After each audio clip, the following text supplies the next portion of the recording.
An underground city of giants has been discovered in the Grand Canyon. If only the world's buried cities would rise up someday, but they don't. They're almost impossible to find. Those stories about rediscovered cities, once inhabited by a race of giants, will always fascinate us. Amazing discoveries require great efforts or an even greater amount of luck.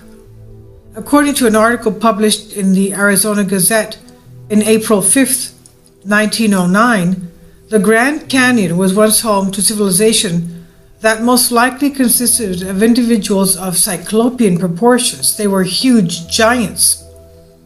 If such a civilization ever lived, surely would have left behind some structure as a testament of its existence. We've already found the red-haired giants in Wisconsin and the huge giant skeletons in Nevada. And the American Native Indians have legends of giants all over the United States. The article mentions the discovery of an enormous underground citadel by an explorer named G.E. Kincaid, who stumbled upon it while rafting on the Colorado River. It's worth mentioning that Kincaid was an established archaeologist and had financial backing from the Smithsonian Institute. The entrance to the city was at the end of a tunnel that stretched for almost a mile underground. Kincaid wrote, "First, I would impress that the cavern is nearly inaccessible.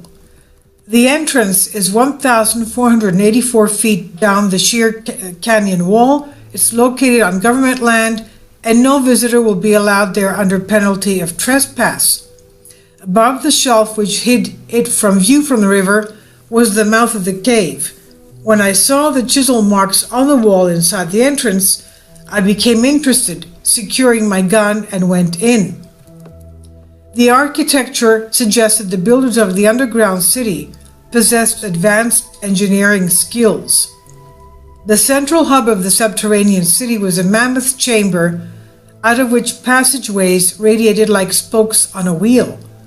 The walls of the main chamber were adorned with copper weapons and tablets covered in hieroglyphic symbols not dissimilar to those found in Egypt, so they looked like Egyptian hieroglyphs.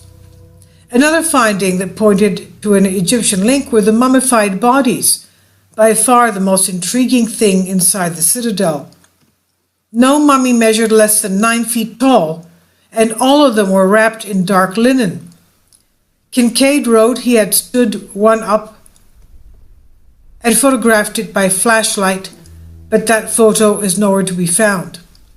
Further exploration revealed something about the religion of the city's giant inhabitants.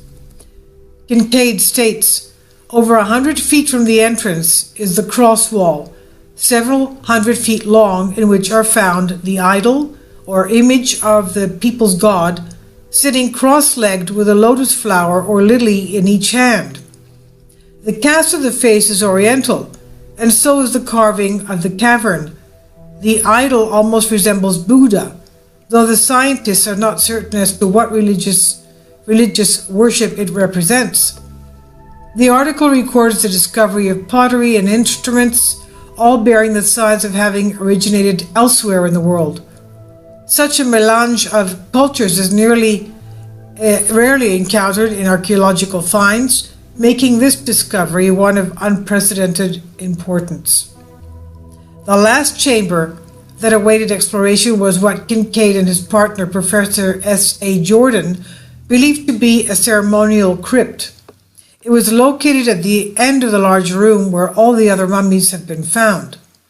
He said, "There's one chamber of the passageway which is not ventilated, and when we approached it, a deadly snaky smell struck us. Our light would not penetrate the gloom, and until stronger ones are available, we will not know what the chamber contains. Some say snakes, but others think it may contain a deadly gas or chemicals used by the ancients. The whole underground installation gives one of shaky nerves the creeps." Unfortunately, the article stops before giving more details about this crucial discovery. In fact, no other official mention of this underground city is ever made. Was it all a hoax, or is there something more sinister responsible for the silence? There are some who believe the story of the subterranean city of giants is true and that a tight lid has been carefully placed on top of the affair. Conspiracy theorist John Rhodes once said he knew the exact location of the entrance to the city, but that it was guarded 24/7 by soldiers carrying M16 rifles. Another idea floating around the internet said that the underground city in the Grand Canyon now serves as a museum for the shadowy ruling class. Last but not least, and mostly because of David Icke, many have connected the deadly snaky smell with the presence of reptilian humanoids, Nephilim, Anunnaki, the demon entities. Needless to say, the Smithsonian Institute denied knowledge of the existence of such an enigmatic subterranean city in the Grand Canyon, but their disclosure fails to convince everyone. The abundance of conspiracy theories built around the idea that the Smithsonian activity hides or destroys evidence in order to maintain the standard historical viewpoint does little to help the issue. Due to an acute absence of evidence, it seems that for the moment, the story of the underground city of giants is just that, a story. Well, we've had other evidences and photographs of giants of the United States that were taken away. The skeletons were removed and never to be seen again.